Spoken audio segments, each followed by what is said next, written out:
Singapore was the first country we visited, and it blew me away with its modernization and its ease of doing business.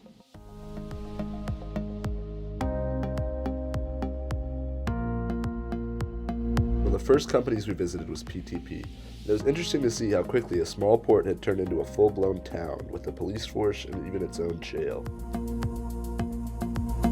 During our visit, we learned that PTP is the largest terminal in the world, and part of the reason for their success is their incredible employee incentivization programs, as well as their economic free zone.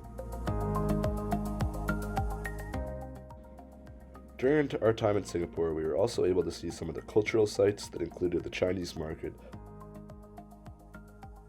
Gardens by the Bay were the unique place where Singapore was able to incorporate a large amount of green space into the downtown area of their city. Our next day included visits to Google Singapore as well as Singapore Airlines. Both companies exemplified the Singaporean spirit of hard work and dedication to a perfection that is not seen in any other country. Singapore Airlines in particular showed how they could still succeed despite very little help from their government, which is different from airlines like Qatar and Emirates.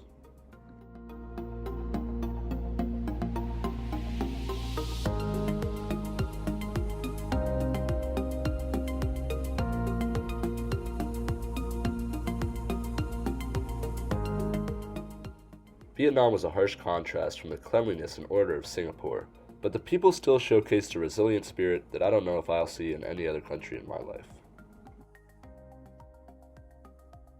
One of our guest speakers told us that you rarely see homeless people in Vietnam. This is because everyone works hard to provide for themselves and for their families, no matter how hard the work has to be.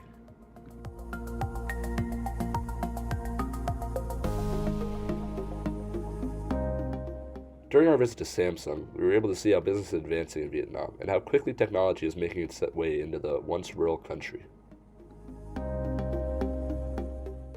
We were also able to see some of the more cultural aspects of Vietnam, like an acrobatics show, and also how to cook in the traditional Vietnamese way, using fish sauce.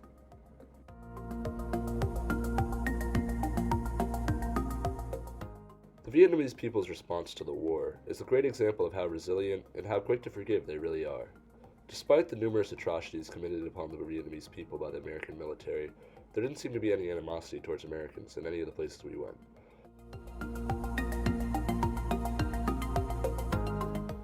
Our trip to the Mekong Delta gave us a window into how the more rural part of Vietnam lives. It seemed crazy to see that some of these people live their entire lives on the river, but to them, the Delta is a way of life, and it's their way of making money for their family.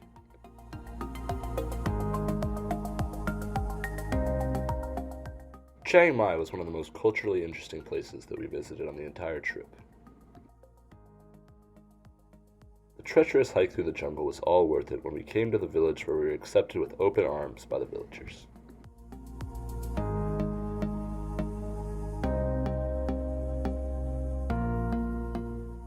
The village was something new because it was a place where everyone lived for each other. No one worked to obtain material goods like money, but they only worked for the good of the village and for the good of everyone around them. At night, they even let us participate in some of their ritual dancing, with a sky of 1,000,000 stars above us. It was a beautiful experience.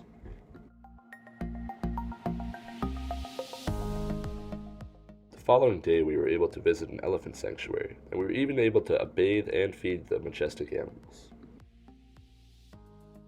That night, we got to visit Thai markets, and in one of them, there was even American music playing.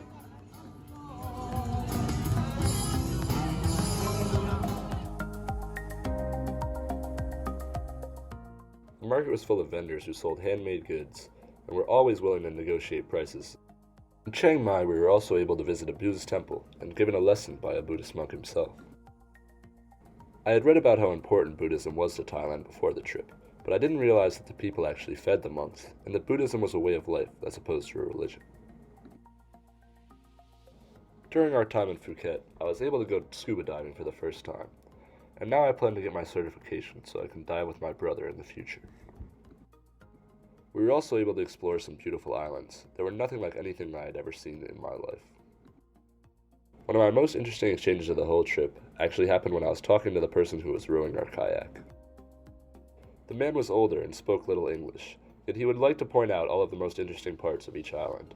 At the end, he pointed to a fishing boat and a small light on one of the islands. The man didn't actually work for the company, and he was simply going back to his village. But it was interesting to see how people from such radically different backgrounds could be connected through business and tourism. Overall, the trip was an unforgettable experience, where I was exposed to culture, business, and nature that I'll never forget.